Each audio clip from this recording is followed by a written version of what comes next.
Hi, this is Sarah Palin. Ryan Donald Trump Jr. Harsh to win seal. Hey, everybody, I want y'all to check out a fellow Marines podcast. My name is Ted Nugent, and I got a call from my buddy Ryan F. Samuels, and he wants me to tell you that he's a working hard, playing all-American son of a who is celebrating God, family, country. Welcome to the Ryan Samuels Show, one of the top political podcasts in the United States, where we have a healthy distrust for government and mainstream media. The Ryan Samuels Show is a raw, unfiltered look at American politics. Follow on Facebook, Twitter, YouTube, Rumble, and all podcast platforms. Here is your host, Ryan Samuels. Hello, Patriots. Good evening. Welcome to the show. So, South Korea has officially declared martial law. Now, if you don't know what martial law is, it's basically the end of all your civil liberties and rights and anything that you hold sacred. It means you have nothing left in the world but to do as the government commands of you. Now, this is from Investopedia. Martial law, the substitution of a civil government by military authorities to deal with crisis. It's very important that you understand to deal with crisis and what that means. If the government gets special powers during times of crisis, there will always be a crisis. We saw this during COVID. They do emergency powers, right? Not quite as far as martial law, but do you really put it past the government to go that far? Can martial law happen in the United States of America? Yes. Has it ever happened in the history of the United States of America? The answer is yes. Abraham Lincoln suspended habeas corpus and incorporated martial law. As you know, for my listeners who listen to the show, I feel that Abraham Lincoln is one of the worst, if not the worst, president in American history in terms of civil liberties and human rights. And everything you've been taught about Abraham Lincoln is 1,000,000% wrong. I've done shows on it. If you want me to do another show on that, we can. Put the comments down below. Send a message in if you're on the podcast. Make sure you hit that like, share, and subscribe button. Before we continue, know that you can go to buymeacoffee.com/Ryan F. Samuels. Donate to the show. Let's keep this going, and we'll be right back after a word from our sponsors. The best thing in life that you can do always is to be prepared. Be prepared for anything with My Patriot Supply, the leading provider of high-quality, long shelf life emergency food kits designed to empower you and your family to stay self-sufficient during any crisis, ensuring your safety and freedom when it matters most. Be self-reliant with high-quality, long-lasting emergency food in your pantry. My Patriot Supply has a variety of options and is always American-made. Don't be caught unprepared. Stock your pantry with My Patriot Supply's emergency food kits, providing nutritious meals for weeks. And even when disaster strikes, you cannot rely on society in an emergency crisis. Get your 3-month supply kit right now by clicking the link in the description or scanning that QR code on this screen. So, South Korea. Here is a news report from CNN on the situation. Let's listen to this. Let's listen to what South Korea is actually doing and why. The South Korean president declaring martial law in a late-night TV address. CNN's Mike Valerio joining us now from Seoul. Mike, I know the detail pretty sketchy at this point. What do we know?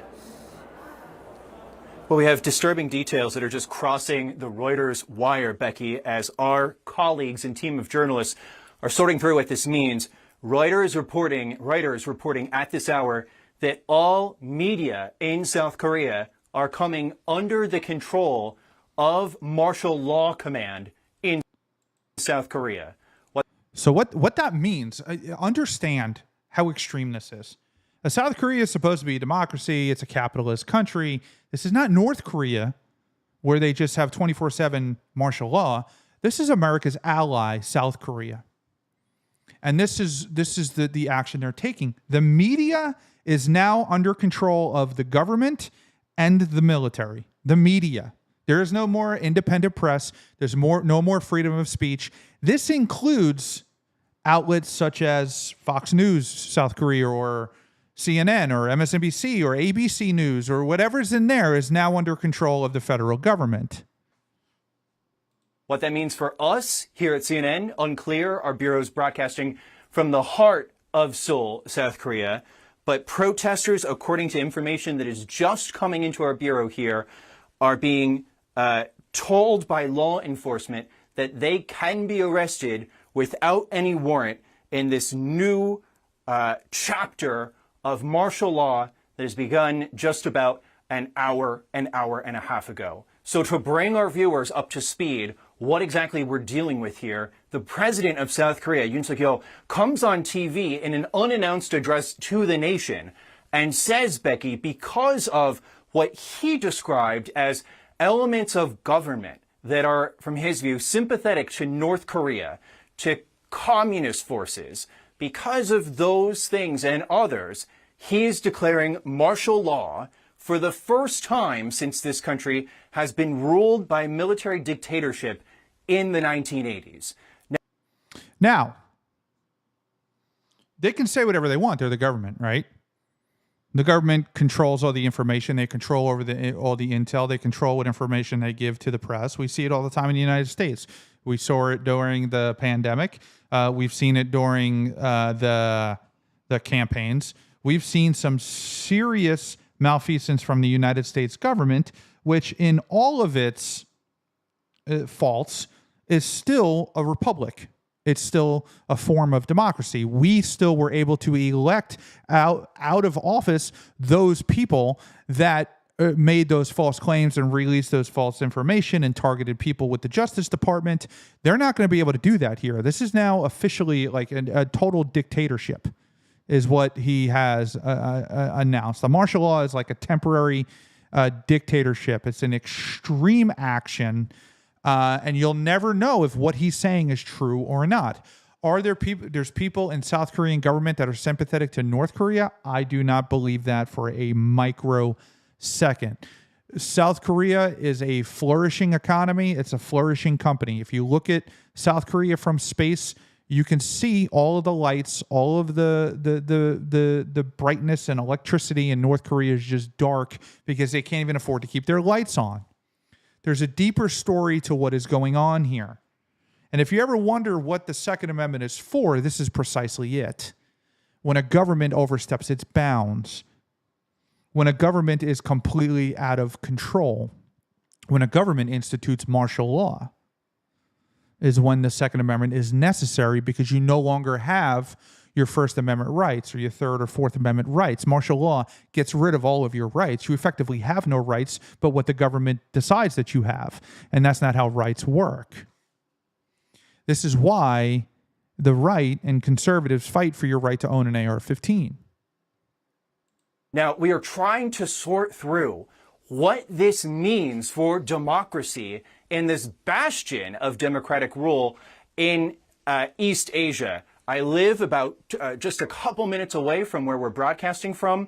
There are police, Becky, who are on their phones, calling their captains, calling their colleagues, asking, what are they to do? What does this mean? What is going on in the building that I live in? And when you're just walking through the streets, there are people who are running to their families' homes to be with them, to figure out what to do to be close to loved ones in this moment that is unprecedented in so many of our memories. So Yoon Suk-yeol, the president of South Korea, did not lay out what specifically he wants to do with these martial law provisions. We're waiting for some sort of text that outlines what powers he says he will have.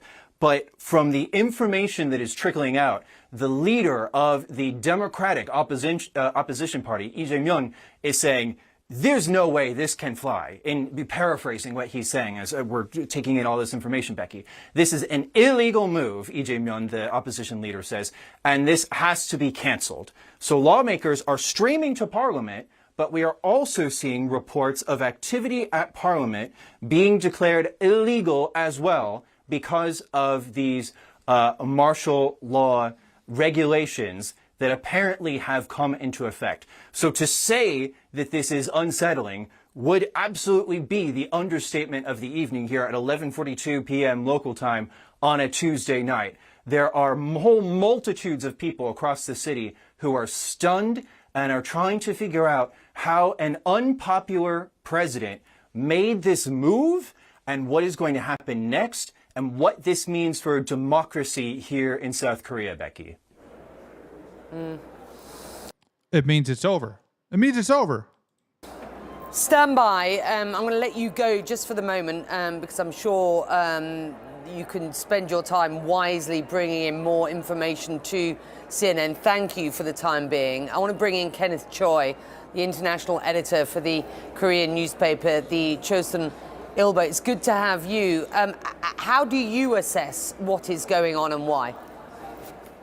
Well, actually, a lot of people are dismayed. I've been in close communication with a lot of people, journalists and friends in political circle. Actually, everybody's flabbergasted. Don't know what's going on right now. We understand why the president made his call the way he did it, but it's absolutely stunning. It seems like he hasn't informed a lot of people, even inside his circle. So there's a lot of confusion going on. The opposition party has filed go ahead. Yeah, sorry, let me just be quite clear. You said you understand why the president did this, made this decision. Can you explain what that is? Why specifically do you believe that he has declared martial law, and who are these sort of communist elements that he is talking about wanting to purge? Well, he is frustrated because the opposition party, which controls about almost 2/3 in the parliament, has impeached 18 of his cabinet ministers level, impeached the prosecutor general, so they are impeaching everybody, and then the opposition party cut down almost $4 billion in the budget, government budget. So he believed that, Yeah, so just go ahead and become a dictator because the opposing party doesn't do what you want it to do. I mean, think about that. You could just literally just say, what if you are the communists in government and you're pretending that everybody else is a communist? I mean, we've seen that before. We've seen Democrats sit there and say, the Republicans are weaponizing the justice system as they sit there and weaponize the justice system. What if he is the communist? Should any leader have that power to declare, hey, martial law, and now all of a sudden you have no rights? I'm the ultimate authority. The military is the ultimate authority. The opposition party is trying to shut his government down. And he believed that, all the leftist element from the North Korean agents or whatever has penetrated into this movement, and they are, inciting all these instability. I'm not sure whether this is deemed necessary to have a martial law. That's a secondary question. But, when I said I understand why he did it, because he's frustrated. I'm not sure whether that's justified, because even the president of the ruling party said he would try to stop this. So right now there's a lot of confusion going on. The martial law committee chair, I guess, whoever it is, has declared that no political activity is allowed from now on. So I think, as you said, the very no political activities. No political activities. No conversations about politics. No news about politics. No protesting the government for the action that they just took. Zero political activities. Sense of our democracy is probably come to a halt. I don't know whether it's a price we should pay. So a lot of people right now, it's middle of the midnight, so people are confused, still watching what's being sort of played out. And actually, there's a lot of legal aspects into this that needs to be taken care of. First, the president declared martial law, but the parliament can override this. And if the parliament requests, with a simple majority request to, put the martial law back into the cabinet, then he has to follow through. But the question is, will he, or does he bind to follow through, or does he just continue to declare martial law? It still remains to be seen. So a lot of people are very, very confused at this time of hour. I love how everybody's confused and this guy's saying, I understand why he did it, but nobody's outraged. Come on, dude. Americans would be up in arms, literally. You say a lot of people are confused. It is obviously very late at night. This announcement was made on live television at 10:30 at night. Can you explain why you believe that the president might have made this decision to go live with this so late in the evening? Why not wait until tomorrow? I mean, is there any understanding as to whether he thought, leaving this until the morning would have been a risk? I have no idea, to tell you the truth. I don't know why he chose this time of the day to declare martial law. To me, and a lot of people that I talk to think that I'm not sure whether he has thought through this whole procedure at this moment, because the police are in confusion. The military is not mobilized at all. You can't. I just saw. I just looked out the window, and the traffic is still going on without any problems. So and then the martial law committee just declared that no political association is allowed. But that's just words. There's no physical movement by. No political activity, but that's what martial law is. Now, should a government, any government, have the ability to do that? My answer is absolutely not. Like martial law, no, there is no martial law. There is no justifiable action to strip away everybody's rights. You're born with them. They are yours. They are absolutely your rights. And the people of South Korea think that they are in this democracy, and you're clearly not. And this did happen under Abraham Lincoln, and I do not like him specifically because of that. Here's a video of some people in the street.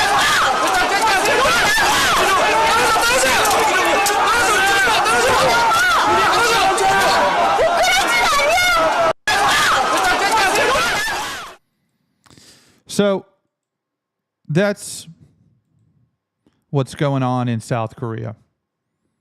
Just straight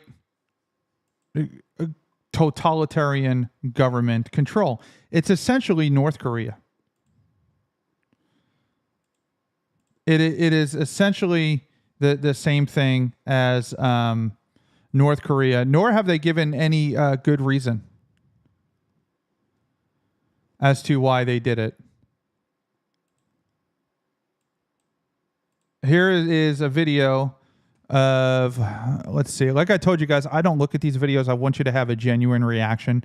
This one is called, Is South Korea Saving Democracy?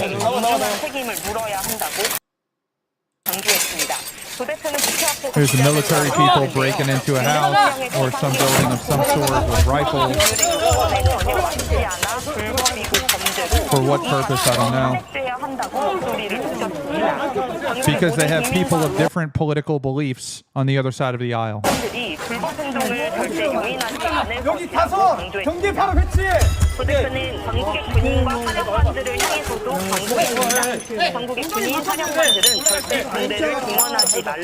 these guys can't even get up there. He's pointing at his buddy.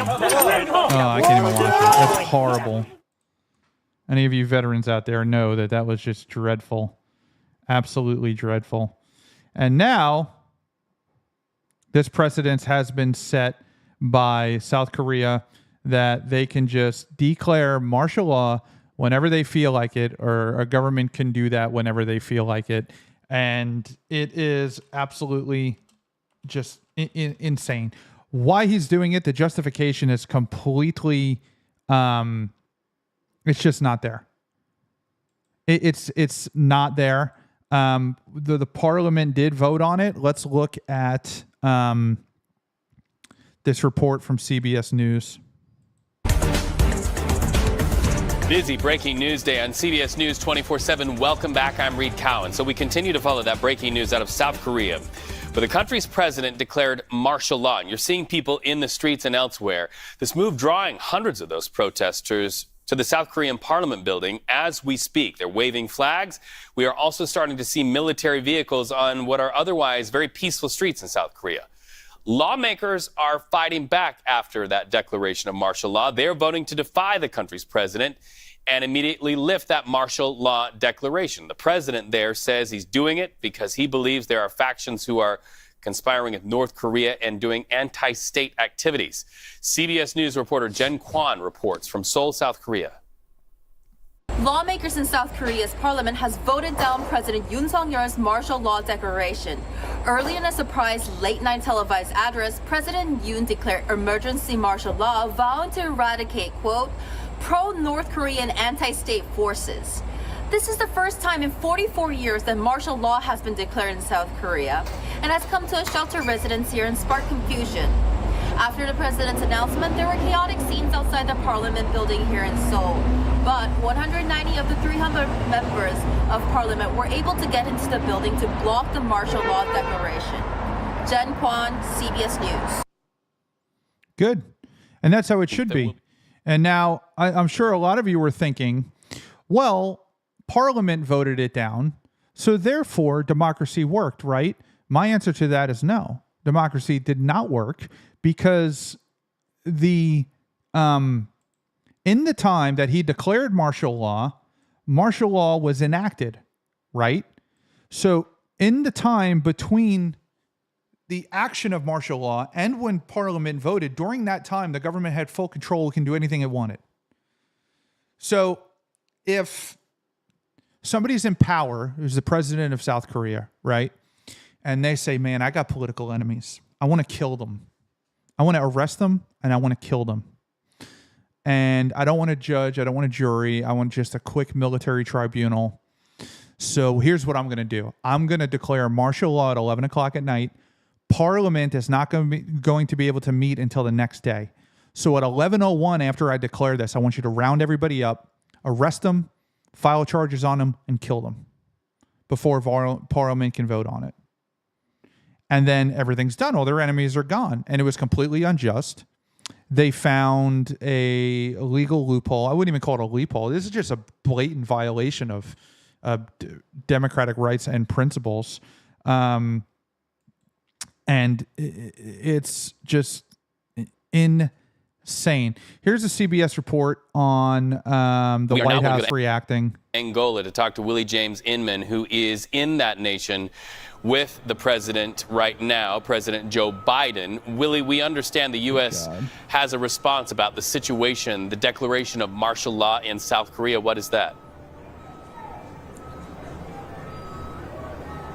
Hey there, Reed. We're just getting this in, but also note that President Biden was asked about the situation, and he said, I'm just getting briefed in response to reporters' questions about the situation in South Korea. But we do have a statement from an NSC spokesperson. I'll just read that statement for our viewers. It says the administration is in contact with the Republic of Korea government and is monitoring the situation closely as we work to learn more. The U.S. was not notified in advance of this announcement. We are seriously concerned by the developments we are seeing on the ground in the Republic of Korea. And also note that officials said, as the president said himself, that he was being briefed on the situation. This, of course, is a major concern for the United States, which is a major partner of South Korea, a key ally in that region. And also note there's a significant military presence in South Korea as well. So the United States, of course, concerned about that growing situation and will be bringing you any further details we get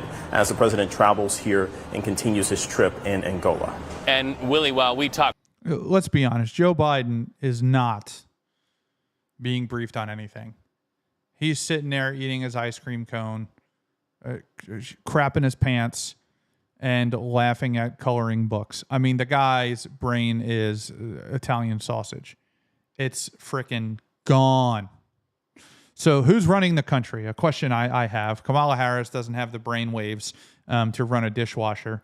So I don't know who's running the country. I guess a lot of bureaucrats. I guess the ambassador to South Korea is going to be very busy. The U.S. was not notified, they are saying. This seems like a very impulsive act by the leader of South Korea, and he should be removed from office. I mean, this is insane. This is absolutely insane. To you in Angola, we are looking at, in a split screen just a second ago, live pictures there on the ground in Seoul, South Korea. There they are again, and you can see police on the ground. A moment ago, we saw military vehicles on what is otherwise a series of peaceful streets there in South Korea. Unnerving, to say the least, on the South Korean peninsula. You know, Willie, we've heard in recent weeks many officials from the United States talking about the U.S. continued commitment on the Korean peninsula, especially for South Korea, as it speaks to economic partnerships as well. Of course, the history of military support there in South Korea is long and storied between the United States and South Korea. Talk to us about the position, at least from the White House, regarding being behind South Korea from an economic standpoint. That was a big narrative during the recent APEC summit. Yes, certainly is. South Korea is a major trading partner. There are not only major appliance. The connection between the United States and South Korea is very close. It is a very close ally. They are a direct ally. That's why North Korea hates South Korea, is because them and America teamed up. They've teamed up since the 50s with the Korean War. The DMZ is the line that divides South Korea from North Korea. It's currently still at war with North Korea, which is a totalitarian dictatorship, which now South Korea was for a few hours until Parliament shut that down. Which is a good thing, but he still did it for a few hours. So in that few hours, he essentially, if he planned it correctly, could have done whatever he wanted. But the relationship between the United States and South Korea is incredibly close. They are highly capitalist. Like you said, a lot of our appliances come from South Korea. A lot of capitalist jobs from American companies come from South Korea.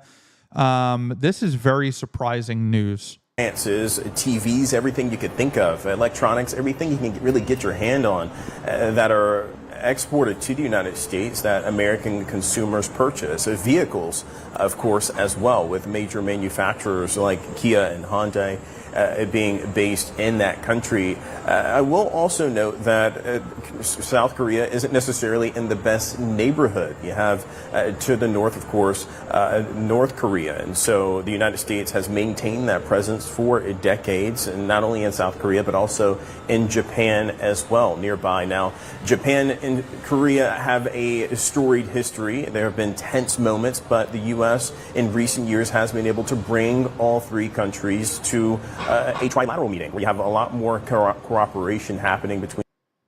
The United States plays a pivotal role in South Korea. They're basically a puppet to the United States to keep their eye on North Korea. I mean, that's essentially what it is and what it's for. And there's no other really any other way to explain it. But the United States saying that they're surprised by this is weird. Typically, if you're going to declare a national martial law, you're going to let the U.S. know, especially since we have all these military bases there. A lot. The United States military is directly on the line of the DMZ between South Korea and North Korea. Like, they're stationed there. You don't tell anybody? You don't let the American troops know? Here's a clip from CBS News that's being commented a lot on Twitter. Let's see what this is. Why has South Korea's president declared martial law? I'm at London Heathrow here, about to get on my plane for Seoul to report on what's happening. Embattled President Yoon Suk-yeol declared this martial law, putting the military in charge, suspending all existing laws, and even censoring the media, and saying that he wanted to protect the country from the threat of what he says were North Korean communist forces, but he didn't warn of any specific threats like an attack. He also blamed, though, domestic politics, the opposition party, the Democratic Party, for trying to pass nearly 24 impeachment motions against his government. He also said that they wanted to make massive cuts to his proposed national budget, which then froze government. And after he declared martial law, South Korean troops could be seen trying to enter the legislature, which is known as the National Assembly. But just after 1 a.m., things changed. The Assembly voted unanimously, all 190 members present, at least physically there, out of the 330. And those people who voted to nullify martial law even included members of the president's own party to block that declaration. We saw that citizens outside cheered, they celebrated. And now that I'm in the air, we got a major update. South Korea's president now says he will lift this martial law declaration once he meets with his cabinet. Well, then more on CBS News once I land. Well, I hope so. But it's scary, and it's really scary to think that. And I know you're thinking, oh, this is the United States. Listen, this stuff can happen here. It has happened here in the past. It has. It's a fact. Look up Abraham Lincoln, the suspension of habeas corpus. Look what they did in Katrina.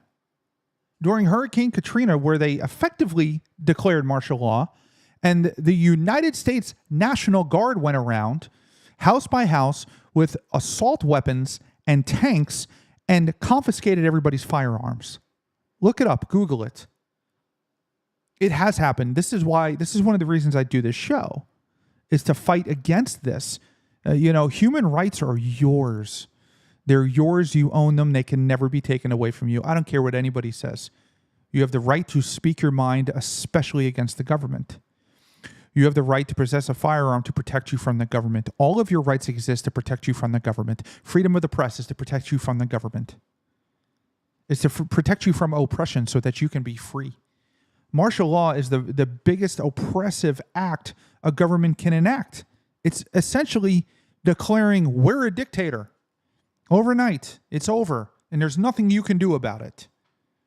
Now, presumably, the South Korean troops were there to stop Parliament from voting, and they could have done that had this guy planned it out differently and done it the right way. Again, it seems very impulsive.